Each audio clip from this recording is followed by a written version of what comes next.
Looking for a fast-charging, ultra-responsive stylus for your iPad? Meet the 2X Fast Charge Active Stylus Pen, designed for 2018 to 2025 Apple iPads. Take your creativity and productivity to the next level. Click the link in the video description to shop now on Amazon. Trump poisoned the well as J.D. Vance's speech in Greenland, not enough to mend bond. Greenland's diplomatic relationship with the U.S. faces fresh complications following J.D. Vance's visit, with one expert warning Donald Trump's past rhetoric risks undoing any attempts at rebuilding trust. Dr. Dwayne Ryan Menezes, founder and managing director of Polar Research and Policy Initiative, PRPI, has cautioned that Mr. Vance's more conciliatory tone in Greenland will struggle to overcome the damage caused by U.S. President Mr. Trump's aggressive remarks in the past. Mr. Vance's trip, which had to be scaled down following fears of protests, was presented as part of an ongoing diplomatic effort to secure stronger relations with Greenland. During his speech, Mr. Vance deliberately attempted to shift away from Mr. Trump's more combative stance, insisting that the U.S. respected the right of the Greenlandic people to determine their own future. However, Dr. Menezes explained that despite Mr. Vance's attempt to reset the tone, Mr. Trump's earlier remarks still weighed heavily. Read more, J.D. Vance explodes at Denmark on first outing in Greenland. Keep up. He told the Express, "The damage done by Mr. Trump's comments has been significant. Even with Mr. Vance's attempts to present a more balanced approach, there is an underlying sense that the U.S. may still be pursuing its interests at the expense of Greenland's sovereignty." Dr. Menezes also cautioned that Mr. Vance's speech, while focusing on a partnership, may still carry echoes of the U.S.'s longstanding desire for control in the region. He said, "What Greenland wants is to be treated as an equal partner, not as a territory to be acquired." Mr. Vance's speech may have tried to shift the narrative, but the fundamental question remains. Does the U.S. respect Greenland's right to choose its own path, free from outside interference? Dr. Menezes stressed that such diplomatic tensions are not easily erased, suggesting Mr. Trump may have already poisoned the well, making it more difficult for future U.S. officials to engage with Greenland on equal terms. He stressed, "The challenge now is rebuilding the trust that has been lost.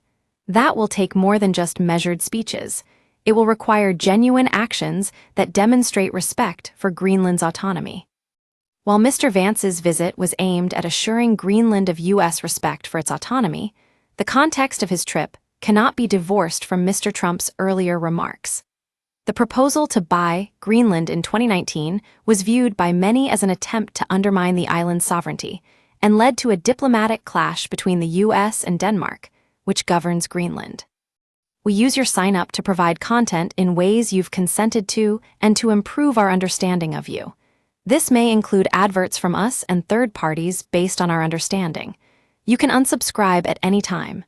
Read our privacy policy. Don't miss, Zelensky flummoxed after being asked if Trump is closer to him or Putin insight, Trump's Greenland strategy backfiring, as expert slams disrespect analysis. Vladimir Putin will die soon, says Zelensky in blunt assessment pictures. Mr. Trump has returned to the subject on numerous occasions since then, and after his re-election to a second term, has made it clear he is serious about wanting to acquire the island.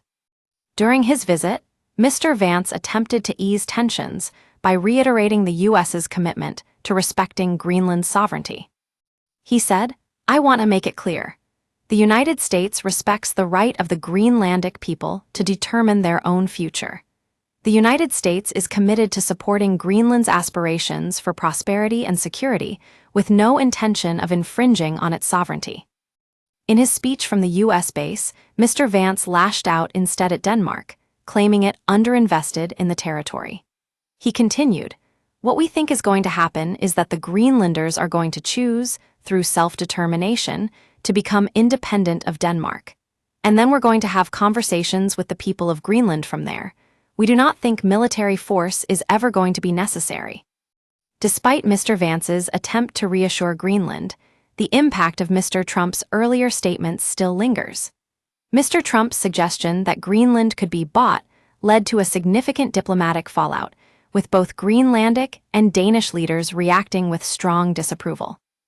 Mute Burrup Ejed, Prime Minister of Greenland, has rejected any notion of the island being sold or acquired, saying, "Greenland's future will be decided by the Greenlandic people alone. There is no room for negotiations about our sovereignty." Similarly, Denmark's Prime Minister, Mette Frederiksen, who has clashed with Mr. Trump in the past, reiterated her country's firm stance on the matter.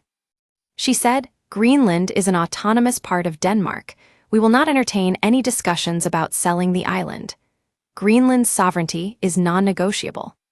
As the U.S. seeks to strengthen its ties with Greenland, the island's leaders remain vigilant, mindful of any attempts that may undermine their sovereignty. In a move that underlined the challenge they face, Mr. Trump yesterday used his Truth social media platform to share a glossy video, making the case for Greenland to become part of the U.S.